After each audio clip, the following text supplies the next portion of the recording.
चंदूलाल दिवाणाची गोष्ट व समर्थाची जन्मपत्रिका. मोंगलाईत राजूर म्हणून गाव आहे. त्या ठिकाणी मठ असल्याचे हल्ली कळते. मठास जहागिरी करून देणारे चंदूलाल दिवाण त्यावेळी होते. त्यांचे महाराजांचे चरणी फार भक्ती होती असे दिसते व महाराजही चंदूलालचे शहाणपणास चाहत असत.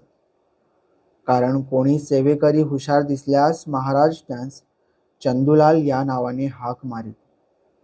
राजूराहून महाराज जोगाईचे आंबे येथे गेले. तेथे एक मोठा डोंगर असून त्यावर दत्तपहाड या नावाची गुहा आहे.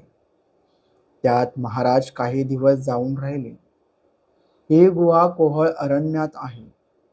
तेथे मनुष्याची वस्ती नाही. श्री स्वामी त्या स्थळी निराहार वास करून राहिले. पुढे त्या डोंगरावर महाराजांची प्रसिद्धी होऊन गावोगावचे लोक त्यांचे दर्शनास येऊ लागले. त्यावेळी प्रसिद्ध होणे महाराजांचे इच्छेस न आल्यामुळे महाराज तेथून पंढरपुरास आले. तेथून मंगळवेढ्यास आले.